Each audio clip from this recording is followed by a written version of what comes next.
Hello and welcome back to WA Real. I'm your host, Bryn Edwards. WA Real brings you real and authentic stories from fascinating people here in Western Australia. Stories to inspire and guide you to take action to be all you can be. Today, my guest is Kylee Payne. Born and bred in WA, Kylee has enjoyed over 20 years working in marketing, communication and PR for media companies, including Network 10, 7 and News Corp, as well as radio. Then, following an enforced career break, it dawned on Kylee that she had a greater passion, that of a celebrant. Kylee took action and has recently presided over her 50th wedding as a marriage celebrant. Kylee, welcome to the show. Good morning. Thank you for having me. You're very welcome. So one of the questions I always ask my guests at the start, because it is called WA Real, Absolutely. is you're born and bred in WA. I am. Just tell me about what was it like growing up here in WA for you? Oh, look, I had a charmed childhood. I grew up on Grand Promenade in Dianella. My dad, a builder, built the house. I moved in when I was 6 months old. There was kangaroos, bushland nearby, kangaroos hopping down the street. Charmed childhood. My mum, dad, myself, two older brothers. Went to the local primary school, went to Merribooka High School. Wonderful, wonderful charm life. I love WA. I love Perth. Were you out and about a lot, out in the, out in the bush or playing? Yeah, lots of friends. I mean, my school friends are still my best friends today. Absolutely loved school. Was a bit naughty. I talked too much, all of that. I still keep in touch with them. In fact, my closest friends are still those I went to school with. Superb. Did you ever get the urge to leave WA and go away and then come back? Look, I love traveling, and I did spend, a little while in London in my 20s. But look, I love it here. I'm very close to my family, particularly now, my elderly mum. I don't want to leave and, leave her. As long as I can escape every now and again. Yes. I love living in Perth. Super. Yeah, no, there's often find people love growing up here, but then they feel like they have to go away to come back and realise the gold that's here. Yeah, no, I love living here. I mean, what's not to love as I look out the window now? Just brilliant sunshine in winter. So as I said, as long as I can escape and get my kind of traveling fix sorted, I love living here. Super. So we'll dive into the celebrants here in a bit, but obviously there's a big part there around celebrating and marking great occasions and what have you. Where does that come from in your story? Oh, well, look, I love a good story. I particularly love a good love story. Look, life is worth celebrating, and gosh, birthdays, all marriages, all the different, segments of life through our journey of life that we celebrate. Oh, why not? Even funerals. I mean, they're a celebration of life. So, yep. I mean, gosh, pretty much a perfect job celebrating. Indeed. But where does that come from in your story in terms of why that resonates with you? Oh, I just think because, I mean, life is short. We're only on the planet for a short time. So let's celebrate all the milestones and mark the occasion. And it's always a good excuse for a party when there's something to celebrate. Superb. So as I said in the intro, you've had quite the career in marketing and comms and PR. How were you drawn to that? Well, look, as a kid, all I wanted to do was work in TV and radio. Whilst my other friends at school were following more traditional career paths, all I wanted to do was particularly work in radio. I love music. I had a time in my life where we had a family tragedy. I lost a brother to cancer when I was a teenager, and there was so much sadness in my home at that time. It just made me sort of dive into the whole world of music. I was a child of the countdown era. So Sunday nights on the ABC, that was what I lived for. So music was all I wanted to do. So did that bring happiness into absolutely. You know, when was, Sherbet coming next to town, or, having a squabble with a Bay City Rollers fan at Mirrabooka High School. That was all I, really focused on. So it was natural for me to want to pursue a career in particularly radio and media overall. And it was tough. I had to write a lot of letters and beg and plead, and I finally got my chance in a kind of weird way. Tell me about that. How did that happen? Well, where do I start? I was lucky to secure a gig at 96 FM, the original 96 FM, and I got that job because I was actually a winner of a major competition. I used to, enter competitions, and I won, and people listening may remember this, the 96 albums of my choice, not CDs, albums. So going back away. And I was one of a number of winners. The radio announcer, his name was Bob Stewart. He's still on the air somewhere in Australia, I think. He called me, told me I'd won, and I just screamed and screamed and screamed. So I won the 96 albums of my choice, and there were some hot albums in there, Fleetwood Mac and the Eagles and all that, my Have choice. You still got them? I haven't. I got rid of them in a garage sale. I should never have done that. But it was an awesome prize. I collected the prize. I met the boss of 96 FM at that time, and we just got on really, really well. And I said, God, I'd love to work here. I'd give anything to work here. And then 2 years down the track, I was 24 years of age, I think. I get this random phone call. I was working in a job that I really didn't like, and I got a random phone call from a wonderful radio legend called Gary Roberts. And he called me, and I thought, what are you calling me about? And he said, look, I remember you from a couple of years ago. You're our biggest ever screamer on air. I'm looking for a new PA. I can't find anyone that I'm happy with. Would you be interested? And I always remember I put my pen down and I said, I'll come and see you now. And I left the workplace I was at. I was wearing this awful. You didn't squeal down the phone? No, well, I had to be quiet. I was in the office, but I put my pen down. I had this revolting yellow uniform on. I went straight to the station, and he offered me the job, and I never went back. I didn't even collect the pay that I was owed from the previous company. And I've never told Gary this. We're quite good friends, and but I've never told him this, that I would have paid him to have worked at 96 FM. Yeah. So I was at 96 FM for 7 wonderful years. One of the best times of my career. So I imagine over the years it's been quite a colourful time. Colourful, yes. What are some of your fondest memories? Oh, look, without a doubt, the Bob Geldof eras. Bob Geldof visited 96 FM on three occasions. 2 when I was at 96 FM, and then 1 when I was working at 92.9. And my program director at the time, Des Shaw, now based in London, still working in partnership with Bob, he arranged for Bob Geldof to come and do an on-air stint at 96 FM. Yeah. Bob agreed.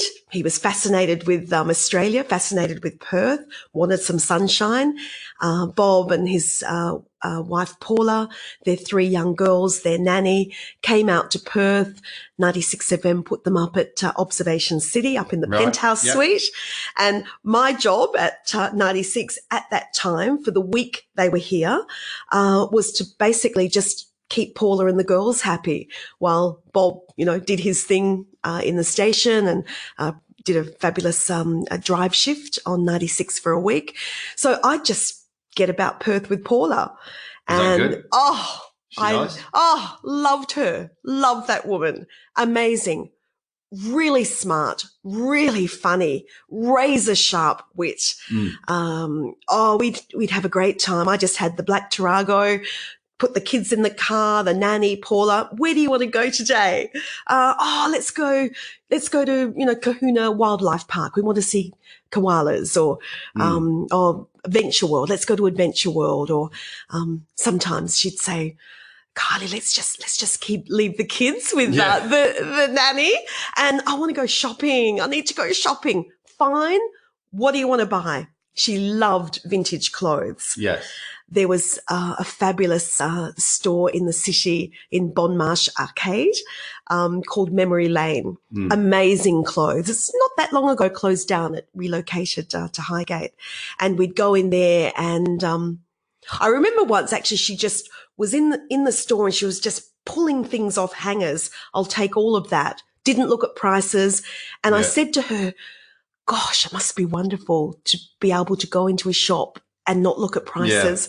Yeah. And she looked at me and she sort of had this look on her face, and I think she realised that, you know, probably maybe was a little bit a little bit hard for me, I suppose, to see just, and then she didn't do that again. Yeah.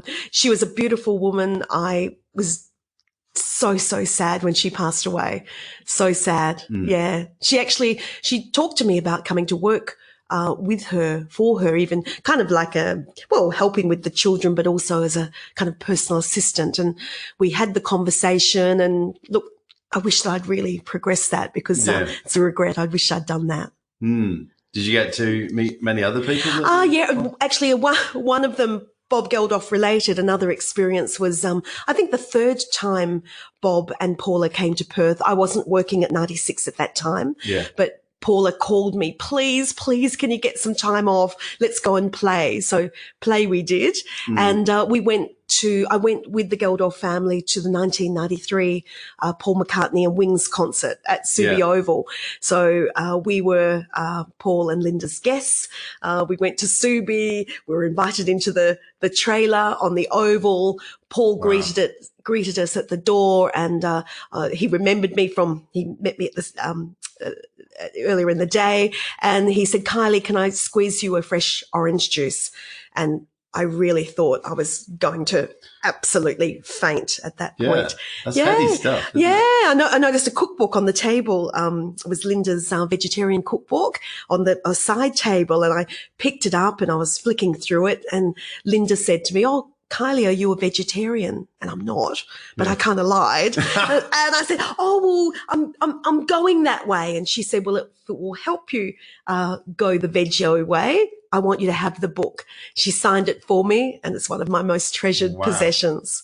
Yeah. Wow. That must be heady stuff. Yeah. It's just, I met so many wonderful people. You know, we did, I instigated, free concerts in the city. Daryl Braithwaite, who I'm a bit of a fan of, and I know Daryl, I still keep in touch today. Daryl Braithwaite was one of the first. We did a great one with Hot House Flowers, amazing Irish band. I still kind of follow what the band members are up to. Met some amazing people. Sting. Some people are just special. You can't explain it. There's a aura about them. So Bob is definitely one. Yeah. I think Sting's another. He'll go down as one person that I met in my work, and gosh, he was really special. Yeah. Yeah, I guess it's interesting, you know, we see these revered figures, but to actually get to meet them and interact with them, find out that they are regular people. Yes, they may have an aura, but yes, they are regular people. Regular people. Yeah. A few that weren't maybe not quite so so special, but on the whole, mostly all special. But 96 FM, a fabulous time in my career. Absolutely. So this is quite a lengthy career that you've worked in this. How did you survive in that? Because I can imagine, you know, it's quite full on. You could burn out. It could be quite fickle. Yeah, look, survival is a key word. I actually don't know. I survived 30 years in media. Most people don't. Gosh, I don't know. I loved what I did. I hope I was good at what I did. I mean, it's very, very different now, the media industry. In what way? Well, I think, look, media as it was, commercial media, it's very, very different now, very fragmented. It's evolved so much. was 10 years as marketing and publicity manager at Channel 10 Perth. We were in a sprawling building out on a hill in Dianella, as all of the TV stations were, 7, 9 and 10. And, they're not there any longer. Everything's downsized. Everything's so different. And, online has disrupted so many industries, media certainly being, I think, one of the main ones. But it's evolution. It's time, it's progression, it's just what happens. I'm lucky that I survived and loved 30 years in the media industry. What were some of the things, and we'll come to the Celebrants in a minute, but what are some of the things over that time that probably, or skills or whatever it might be, that you may have inadvertently refined and developed that help you now in what you do? Yeah, I think, look, I hope I've always been a very grounded person. I think I still am now. I don't think I have a big head or a price on myself. I don't have an ego. Things are what they are. I'm absolutely fine with someone else being the star. My job in media was always to make others the star, others look good, others be perceived as amazing. Yes. So that skill, which I've fine-tuned over many years, and I've worked with some of Australia's biggest stars in TV and radio, and my job is to make them look great.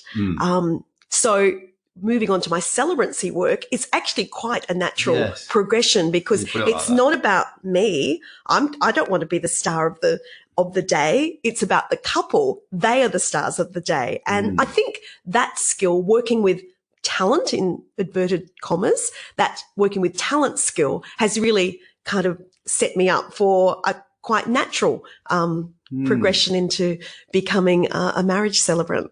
That's nice. I like that.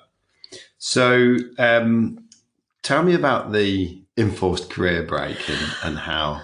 Okay, yes. Look, so many people in so many industries have been through this. It's never easy. It's particularly not easy when, you're not in your 20s anymore, a bit older. I was at Channel 10 for 10 years and, got the call, come in to the office the next morning, 8:30.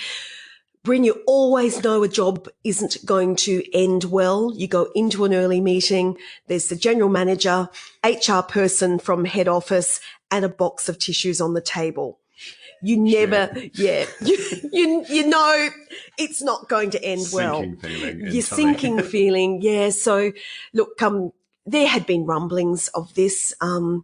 Always remember it was on the day that that News of the World story broke in London, the newspaper, the hacking story. Yeah, it was on that day. It was on that day. But there was 200 plus of us at Channel 10 around the network that lost their jobs that day.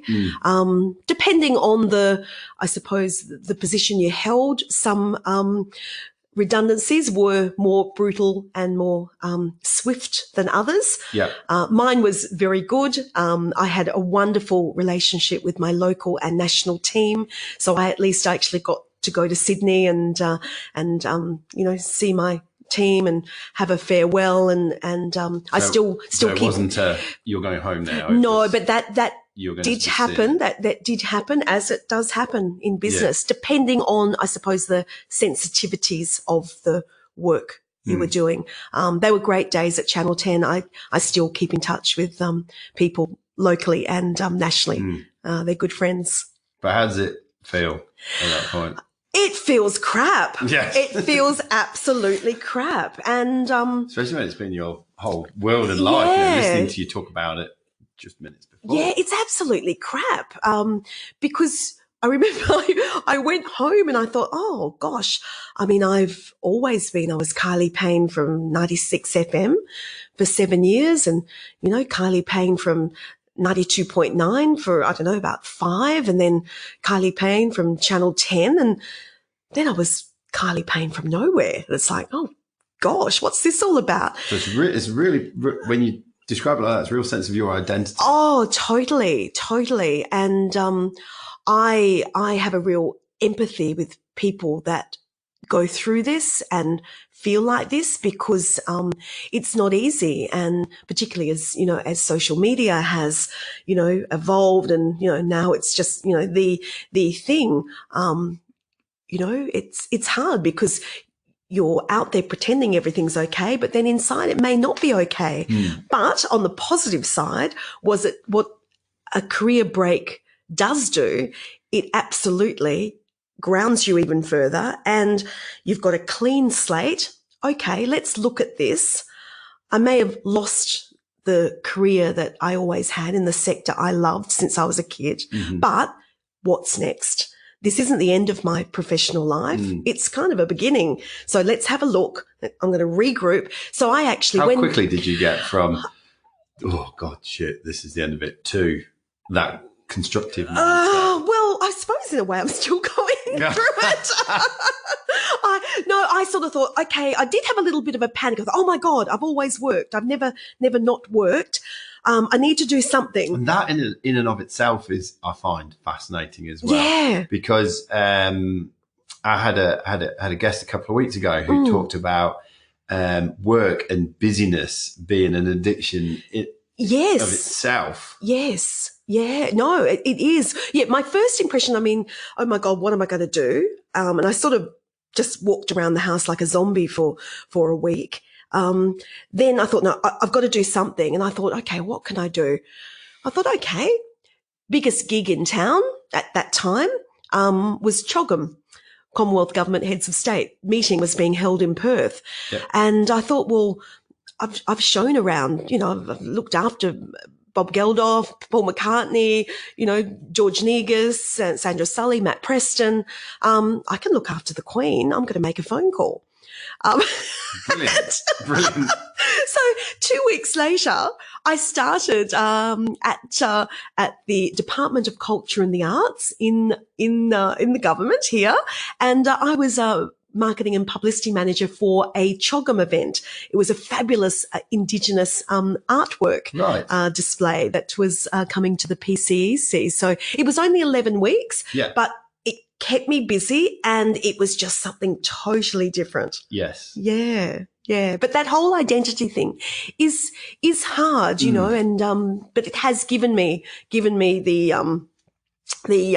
time to really look at my life, my career, and what else I can do. I still love media, but the practicality of it is that, you know, that there may not be the job for me anymore. And that's totally fine. I've had a great run. Yeah. And one of the things I've loved about my work has always been to mentor and encourage young people, and people that have worked for me. Right. Now they've got some great jobs, and I'm absolutely thrilled with that. Superb.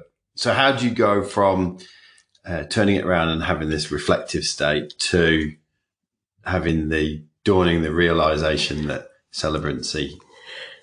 Well, that was a bit of a penny dropping moment. When I lost my job at Channel 10, a few months later, I lost my dad. Wow. My job, my dad, I loved, yes, you know, endlessly. So it was a tough time at my dad's funeral, and it was a rocking funeral, even though I say so myself because I helped create it. My dad, back in the late 50s, he was a Swan Districts football player. Yeah. Pretty big name back in the day. And so my dad loved football. The last grand final, he saw was Swan Districts playing Claremont. Claremont won by a point. A few weeks later, he was diagnosed with mesothelioma, a testament to him being a carpenter, having worked with asbestos. So at his funeral, during Dad's illness, and he passed away only a few months later after the grand final, we used the analogy of that winning by a point. At the last grand final, he saw an analogy for his illness, like, Dad, you can beat this, you can beat this. Yeah. All you got to do is beat it by a point. And we'd talk about the grand final. So at the funeral, we had the last 3 minutes of the grand final. I got a mate at Channel 10 to edit it up for me, and we screened it at Pinaroo. And it was a black and white themed funeral. The Swan Districts Football Club got involved, past players, some present players came along. It was, well, a lot of people said it was the best funeral they've ever been to. I pretty much wrote the funeral ceremony. And as I'm listening to the celebrant, the funeral celebrant presenting the ceremony, reading most of the words that I'd written, it was like a lightning bolt. Yeah. Also maybe a message from my dad. And I thought, gosh, I could do this. I can write. I have empathy for people and warmth, attention to detail. There's no room for error in a funeral. I can do this. And I looked around and I thought, I can do this. I can do this. And that was the moment. It wasn't until a few years later that I had the time to actually act on that. Yeah. Just life got in the way and working. But when I had a situation where I finished up a contract in 2015, I actually escaped to Turkey for a while to further regroup. When I came back, I did my Celebrant training. To date, I haven't done funerals, but I did speak at my dad's funeral. I lost my best friend to cancer last year, and I spoke at her funeral. I haven't done funerals yet, but they are on the cards. But I have gone into marriages, and I absolutely love being a marriage celebrant. So tell me, so you go from having this dawning of realization, and then, like you said, it was a couple of years later. Did you tell somebody that you could do that, or did you keep it to yourself? Or how did it grow, and how did it grow to the point where you're like, I have to do this? Well, I told a few close friends that I'm thinking of becoming a marriage celebrant, and they all said, well, that's the bravest part, isn't it? Yeah. And I remember telling someone, I'm going to do a podcast. It's like, right, that's it now. It's real. But then I bet your friends said to you, Bryn, you'd be perfect at that. Exactly. Yeah. Exactly. Well, that's what people told to me. Kylee, that's perfect. That's perfect. I do love a story. I can't help myself. And, I ask lots of questions. I'm fascinated by people. My favorite TV show, and I never worked for the ABC. My favorite TV show was Enough Rope with Andrew Denton. I adore Andrew Denton. Yeah.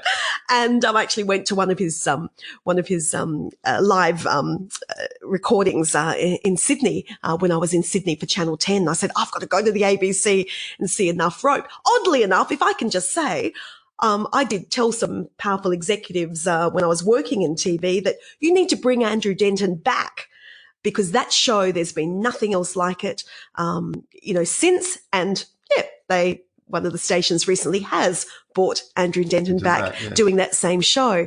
Not as good as though on the ABC, but, I'm fascinated with people. I love stories. So, becoming a celebrant, a big part of that is telling a story, celebrating a story, finding out what makes people tick and how best to put that into a ceremony and capture the guests, capture the couple. And as a marriage celebrant, the best feedback I can get, and luckily I do receive it quite a lot, is that, Kylee, you just captured us as a couple. And so many of our friends, guests said, wow, it was so much about you. Forget about a cut and paste job.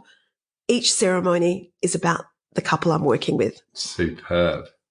So you tell your friends and they all go, yeah, it'd be good. Yeah. And then what happened? Do they just keep pushing you and pushing me? Because I can be a bit of a procrastinator, and I'm a Libra. I kind of can have a struggle with making decisions, but I thought, I've just got to do this. I mentioned before, I lost my best friend to cancer last year. Melissa was always a big supporter of mine. She, more than anyone, knew that life is short, as hers was. And she was always, KP, just damn, do this, just do it. So, came back from Turkey, where I'd had time to really, really consider as I'm ballooning over Cappadocia, thinking, yep, I really need to do this. So I came back and did my marriage celebrancy training. Yeah. What does training involve? Training involves, I did it with a wonderful woman here in Perth. There was courses I'd go to over a number of weeks, just learning about very, very importantly, the legalities of marriage, because it's a very significant and legally binding arrangement. So a lot done on the legalities, a lot done on all the different scenarios you can come up against with a marriage, couples in different situations, living in different countries, what makes a valid wedding, is someone legally able to wed? There could be issues where they may be ill and under the influence of drugs that may not be able to have them legally able to wed. All those legalities is very... Not Las Vegas, is it? No, it's not Las Vegas. So very much I'm learning about the legalities, and then, some training on how to be a celebrant practically, although really that came for me afterwards when you just have to learn on the job. Yes. But yeah, a lot of fun. Met some great people too. That was one thing I found with my work in media. I had lots and lots of great, wonderful friends through the industry. I still have some of those, but then I found a lot of the people I kind of didn't hear from anymore. So going into Celebrant work, I've actually made a new group of friends, people I've trained with, people I've met through networking. It's been really good. So then how do you go from doing the training to setting yourself up on marketing and then landing your first wedding? Well, that's hard. That can be a bit hard. And I was fortunate. One of my gorgeous friends had an amazing love story, which wow. Yeah. Amazing. I won't have time to go into it now, but, she met the man of her dreams online quickly after a lot of trying, and bang, it was on. They were getting married. She was pregnant with twins. It was beautiful. So I said, well, look, I would love to perform your marriage, when the time is right. So, she said, Kylee, we would absolutely love you to. So I did my first marriage. I actually wasn't qualified at that time. So I got, one of my trainers to come in to perform the legal side of it. Yeah. But that was my first marriage ceremony, and doing it for a best friend made things, well, it was comfortable, but not. Yeah, that's right. But that was Ellen Quentin, and it was at the Blue Water Grill. Beautiful location in Applecross, and theirs was my first ceremony. And then I got my qualification through from the government, and I was very fortunate in that two of my friends from media who were and still are quite high profile ladies said, Kylee, can you please be our celebrant? Yeah, so those two ladies were wonderful to entrust me, and they were quite high profile, and from there it's just grown. Continued. Yeah. Superb. So you've done 50 now. I've just recently done my 50th wedding. Yes. So what have you learned about the journey? What? Oh gosh, I learn something every single ceremony I do. It's impossible to learn how to be a marriage celebrant in the training courses, because unless you're actually on the job, you just don't know what's going to come up. Every single ceremony, I learn something, even as simple as things like, from now on, I make sure that the groom is already wearing his buttonhole, flower that he may be wearing on his suit, because one wedding I did, the groom bought it with him and said, Kylee, can you please pin this on me? I tried to do so. It was really, really tough getting a pin through a damn stick and the jacket pricked my thumb, bled profusely. I had blood streaming everywhere. And I had to be careful. You were around brides in white, grooms with white shirts. So from now on, just a little thing, I have a checklist. Right. I have a checklist, and it grows every single ceremony. Yeah, it grows through learning. So I now ask my grooms to put their own buttonhole on. gosh, I could go on and on about Yeah. my learnings. Can I tell you a really interesting one? Go on. Just quickly. I say to my couples at their rehearsal, okay, homework for the week. We have a rehearsal a week or a few days before. Yeah. Homework for the week. I want you to practice looking at each other. Yeah. And they look at me very strangely. But I did do a wedding once where the couple were very warm and beautiful, Yeah. but they just kind of froze on the day. They couldn't kind of look at each other. I think they were maybe feeling a bit awkward with guests that were there. Yeah. And at one stage, the photographer whizzed past me and said, "Oh my God, Kylee, this looks like an arranged marriage." So anyway, that's formed one of my checkpoints now. Please practice looking at each other. Make sure you're comfortable looking at each other because, these days, Bryn, people spend more time looking down at their phone screen, not looking at each other. So I say to them, look, the bride and groom or same-sex couple, whichever, you are going to look at your most amazing on that day. So why wouldn't you want to look at each other? Yeah. And I found that's helped. I've never had the situation since where that looking like possibly an arranged marriage could be the case. But Yeah. I learn something every single day. Oh gosh, there's so many things. Have you had any amusing moments that you care to share? Amusing. Gosh, I haven't had any disasters. Possibly amusing. They say, be careful about working with animals and children. With animals, and I love animals in my ceremonies. I actively encourage it. I love having dogs and, because, animals are part of couples' lives these days, so incorporate them in. I did have, I'll say pigeons, but they were doves flying off at a ceremony, and the dove lady bought the doves. It was a very, very hot day, about 40 degrees in Harold Boas Gardens in West Perth, and the doves were I don't know, they were just very what would you say, languid? They weren't. They didn't kind of do what they meant to do. They flew off, but not how they were meant to. And I'd sort of done this big intro about they're going to take off and they're going to do a circle. And anyway, none of that happened. They did fly off, but they just sort of didn't do anything what I was about to tell them to do. So then another funny moment. I was actually going along with a celebrant who had trained with me, and he just wanted me to come along to his first wedding for moral support, which I'm happy to do, and I have had celebrants do that for me, giving constructive criticism, which is great.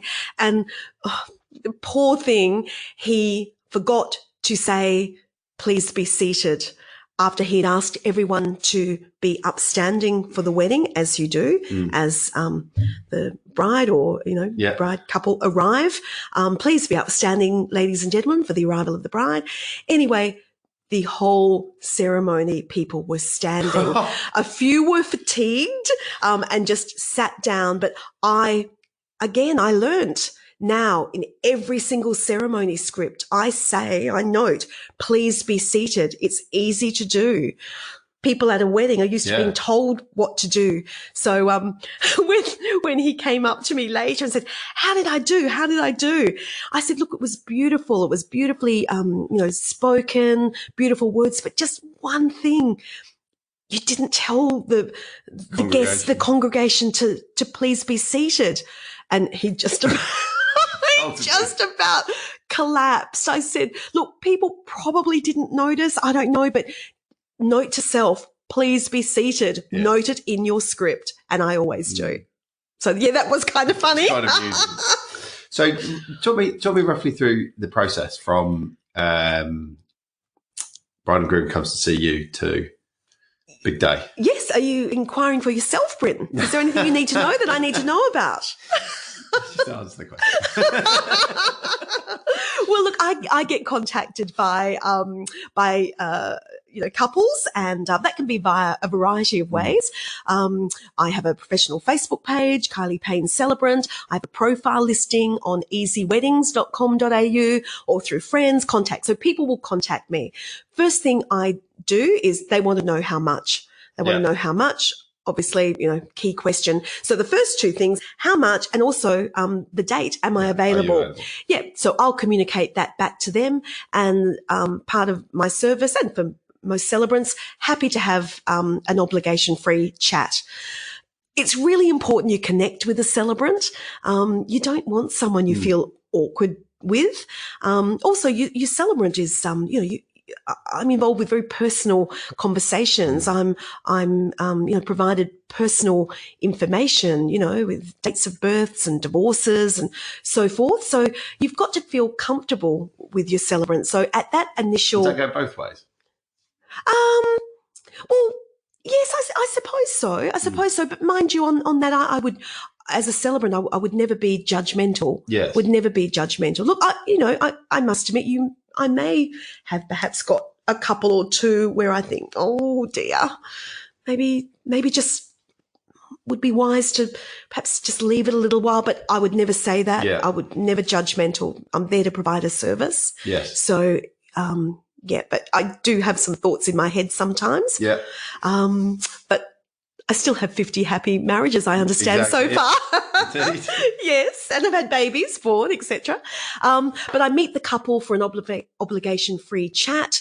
I have a home office, but I think people are more comfortable, and I'm probably more comfortable just going to meet at a cafe. Yep. So I have a few favorites, what cafe suits, Fremantle, Vic Park, Subi, wherever. I'll meet them wherever. And I think people like that. Usually meet on a weeknight evening, or on a weekend, around my wedding commitments. And we go and chat. I hear about what couples have in mind for their ceremony and talk about it. And then, just discuss how I can best help them create that. Give them ideas too, I get a feel for the couple, know a little bit more about them, and, they might be talking about their dog that they love, adore, cherish. And I would say, have you thought about having your dog in your ceremony? Oh, wow, could we? Of course you can. Yeah. In a legal ceremony, there is only, 3 components of a marriage ceremony that are legal requirements. They are the monotum, or the celebrant authority that anyone listening that has been married or has been to a wedding would know. I am duly authorised by law to solemnise marriages according to the laws of this country. Right. So that must be stated by a celebrant. And then there are the legal vows that must be stated. I call upon the people here present to witness that I, take you, to be my lawful wedded husband, wife, spouse. That's the second legal component. And then there's the legalities of the certificates, the marriage certificates, which have to be signed and witnessed in the ceremony. Yeah. But apart from that, anything goes. So I arm my couples with a whole lot of resources, give them a pretty usual template, I suppose, with the standard steps, being escorted and, the asking, do you take this woman or do you take this man, and all this. And then we kind of talk about what they want and what they don't. Readings, blessings. Some couples might screw up their face. Oh gosh, I don't want anything boring like that. Yeah. They don't have to be boring. I've had Winnie the Pooh readings read. My latest wedding in the beautiful Bickley Valley, the bride and groom had someone to read. It was a Dr. Seuss quote about love being weird, and it was awesome. I'm always very respectful of cultural heritage. There's some beautiful cultures to be celebrated. And a wedding I did again at Blue Water Grill, for a beautiful Irish bride. Her elderly parents came out from Ireland from -3 to a 37-degree day. That was interesting. We did a Celtic hand binding blessing to do with ribbons and tied around the hands. Beautiful celebration of her Irish heritage. So really important with weddings to really celebrate who the couple is, and in so many different ways you can do that. And also I make a point of giving them the different ways that special people can be included in a wedding ceremony. Obviously the witnesses, that's an easy one. The attendants, an easy one. Things like, a special pen could be used and then given to a grandfather of the couple. There's all sorts of different ways. Just back to the readings. One of the most beautiful readings I had was the couple. They had their 2 dogs in the ceremony. They adore Leonard Cohen. I love Leonard Cohen. Great, great artist, no longer with us, but he has a song where the lyrics are, "Dance me till the end of love, dance me until the curtains fade." One of the couple's best friends came up and read the lyrics to that song. There wasn't a dry iron in the house. It was beautiful. So I really encourage my couples to make the wedding about them, and I'm there to help them do that. If something really resonates with them, include it. And it just makes the day much more memorable. Superb. Have you encountered an increase in same-sex marriage since it's become legal of recent here in Australia? Well, look, that's an interesting one. That's a really interesting one. I was very, very, very, very pleased, as so many of us were in Australia. Yeah. I was so pleased. Because I was thinking about this before. I mean, to me, it was a no-brainer. Absolutely. And I don't even know why we had a reference. But that's another conversation. That is another conversation. But I was thinking for you, in terms of a business point of view, it's great because it's opened up a new market. Absolutely. But it's interesting. And look, I welcome any opinions on this. To date, I have done 2 same-sex marriages, and I've got a few more coming up. Yeah. My first amazing same-sex marriage was on March 3 with 2 wonderful, fabulous women called Erin and Lauren. Gorgeous. I have had no inquiries yet from men. Right. Only from women. So I'm not quite sure, but I would love to hear from the guys. I have lots of, gay male friends, but come on, guys. I've only had inquiries from women. And funnily enough, though, speaking to other celebrant contacts, some of them are the same as well. It's more so the ladies that are committing to marriage. But possibly it's because with the marriage equality vote, it was more about the choice rather than rushing out to book a marriage. So there's that as well. Or one of my gay male friends said, "Oh, Kylee, you won't get any guys marrying yet. They're still planning. They're getting all the hoo-ha arranged. It'll be a couple of years in the making." But look. I'm just delighted, and I've got a couple more coming up soon, and the women I've met so far have been absolutely delightful. There we go. Are you looking in the future to? Because remember, your journey started at a funeral. It did. Are you looking to open out to that as well? I am with a funeral celebrancy, and I suppose I just have to be practical here at the moment. With a funeral celebrant, you have to be available. You have to be available when the funeral home calls you. You have to be available if they call at 10 o'clock in the morning. We need you to go and see, Mr.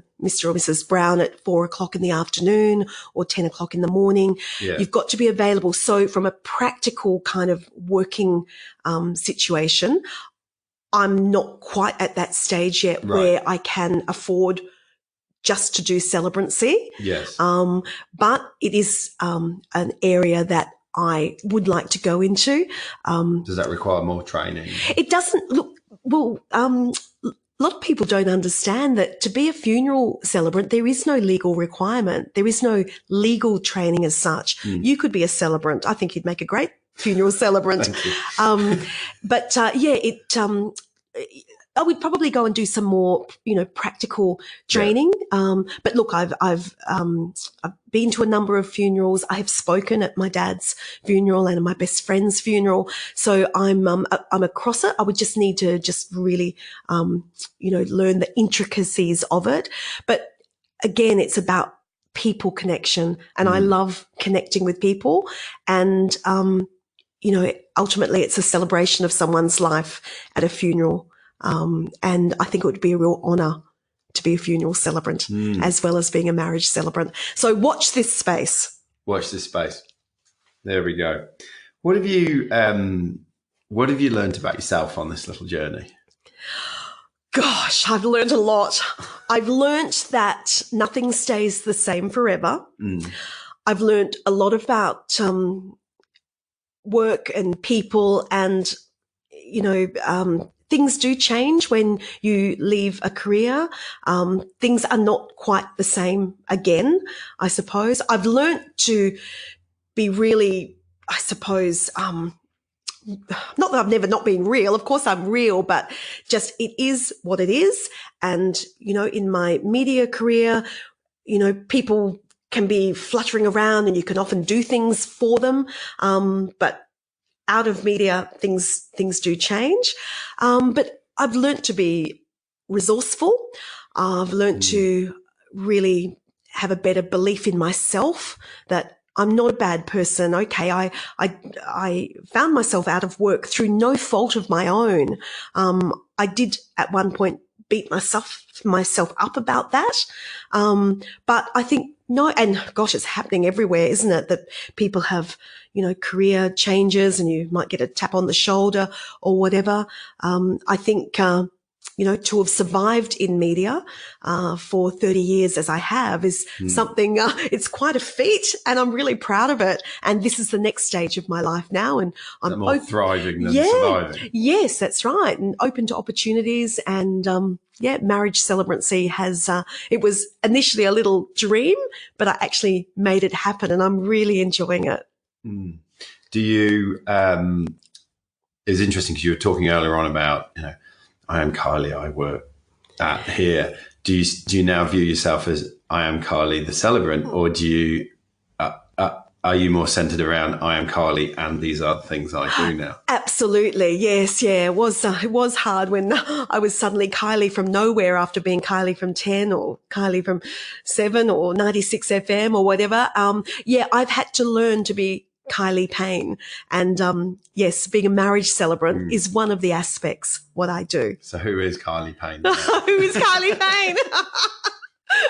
Kylee Payne is a woman that loves life, that has survived in a industry she loves. She got her dream of working in media. That's all I wanted to do at 14 years old. But the Kylee at 14 and the Kylee, I won't say my age, but the Kylee I am now, still essentially the same person. Absolutely. I'm still a big screamer.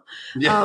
But I've learned a lot along the way, and really looking forward to what life brings up next. And what's on the next 3 to 5 years? 3 to 5 years. What I want to do, I still consider myself as being newish in the celebrant world. Yeah. So, it should be fun. Oh yeah. So I'm really looking forward to that. I want to do more weddings. I want to branch into funerals. I would like to just, in view of, people I've been speaking to and what I've felt in time, I would actually like to help and support people that find themselves having a career change enforced on them, because it can be completely gut-wrenching. It can be devastating. Obviously financial, situations for people, augur a lot what happens there, but it can be very difficult. I watched a little while ago on Insight, the biggest number of, or the biggest sector of homelessness increasing in Australia is women 55 and over. And the program was fascinating, and I felt so sad. There's been these, women, corporate women, whatever, and through no fault of their own, personal, professional circumstances, find themselves out of work with no money, and it's damn tough. Yes. I like helping people. I've always loved mentoring people. So I love the young ones that have worked with me. I love to see them do well. So next 3 to 5 years, gosh, who knows? I just don't know. Throwing it up in the air. More traveling though. I need to do some more traveling. I haven't had time for that of late. Superb. If you could go back and give the Kylee who dropped the pen and went to work as the PA a piece of advice now, get on the phone or meet that Kylee, what piece of advice would you give her, being as she's about to start off on this journey? Gosh. To be honest, the advice I would give would be absolutely do what you did. Yes, it may be a little trickier in later life when I didn't go to university. I didn't study. I didn't get any degrees as my other friends did, and they may still be in a stable job. I would say to her, go for it. Don't do a thing differently. My media career and the career I've enjoyed, the people I've met, the memories I have, the experiences I've had, the fact I could contact Bob Geldof and he'd take my call, I wouldn't change a thing. Superb. So how do people find you? People find me. My professional Facebook page is Kylee Payne Celebrant. That's KYLEE, Kylee Payne Celebrant on Facebook. Yes. Look, I'm on LinkedIn and Kylee at KyliePayneCelebrant.com.au. Yep. Also, I have a profile listing on Easy Weddings, which is a fabulous wedding planning site, and just found out that my first same-sex marriage, Lauren and Erin, is one of their featured wedding as a wedding of the year. So it's very exciting. And oh my God, they were gorgeous women, fabulous. Here come the brides, and they were sensational. Superb. Kylee, it's been an absolute pleasure to talk to you today. It's been lovely to hear your journey. It's been lovely to sit around your optimism and your energy. It's been super. It sort of goes with the sunshine of the day that's beaming through the window right now. So thank you very much for your time. Thank you very much, Bryn, and you know where to find me. Go ahead, give us a kiss.